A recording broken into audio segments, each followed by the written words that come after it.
पूर्व सीएम भूपेश बघेल का बयान सामने आया है। सरकार ने आश्वासन के बावजूद जंगलों की कटाई तेज कर दी है। सरगुजा से बस्तर तक जंगल काटे जा रहे हैं। सरकार संवेदनशील नहीं है। भूपेश बघेल ने कहा कि गंभीर प्रश्नों पर बस्तर ओलंपिक की बात हो रही है। रायपुर से ये बड़ी जानकारी। पूर्व सीएम भूपेश बघेल का बयान सामने आया। उन्होंने कहा, हमने गर्भगृह में जाकर विरोध जताया है। छत्तीसगढ़ को सिर्फ प्रदूषण मिल रहा है, लाभ उद्योगपतियों को मिल रहा है।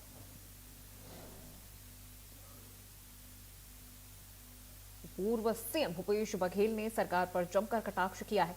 साथ ही साथ जंगलों की कटाई को लेकर भी उन्होंने कहा कि सरगुजा से बस्तर तक बहुत तेजी से जंगल काटे जा रहे हैं।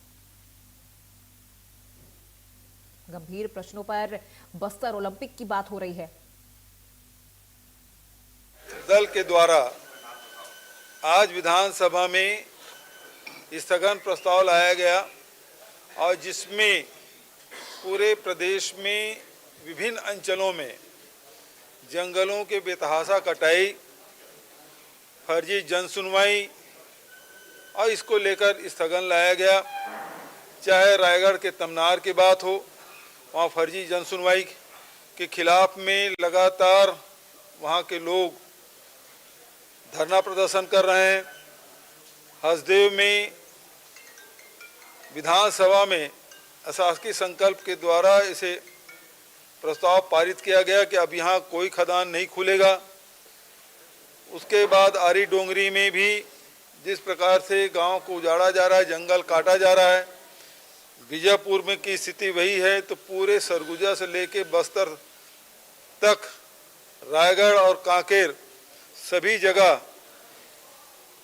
जंगल काटे जा रहे हैं और इसके खिलाफ में स्थगन लाया गया और मंत्री जी के द्वारा गलत बयान भी किया गया, गलत जानकारी भी दी गई और इतने हड़बड़ाए हुए थे कि पेड़ की संख्या भी 17.8 पेड़ लगाए गए। ये बात भी विधानसभा में उन्होंने कहा। हमारे इतने गंभीर उत्तर में मंत्री जी बस्तर ओलंपिक की बात कर रहे हैं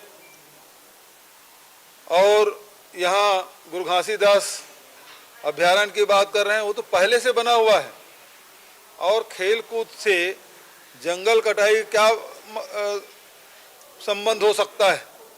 लेकिन इस गंभीर विषय को पर सरकार कितने संवेदनशील है, ये बात दिखाई दे रहा है। और इसके खिलाफ में हम लोगों ने वेल में गए और सारे कांग्रेस के विधायक निलंबित हो गए हैं। आपको बिजली चाहिए तो भाई आपके पास सोलर, आपके पास अल्टरनेटिव है, सोलर प्लांट है, लेकिन कोयला क्यों आप और दूसरी बात यह है, कोयला उत्खनन क्यों कर रहे हैं जब आपके पास सोलर की व्यवस्था है। दूसरा, छत्तीसगढ़ में कोई प्लांट तो लग नहीं रहा है, छत्तीसगढ़ को बिजली तो मिल नहीं रही है, महंगी बिजली मिल रही है और ऐसे में हमारे जंगलों को उजाड़ा जा रहा है और इसमें मानव हाथी द्वंद्व अलग हो रहा है।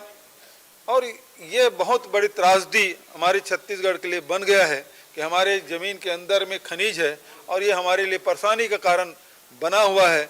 ये उसका लाभ छत्तीसगढ़ को नहीं मिल पा रहा है, बल्कि दूसरे लोग उसको उठा रहे हैं और हमको केवल प्रदूषण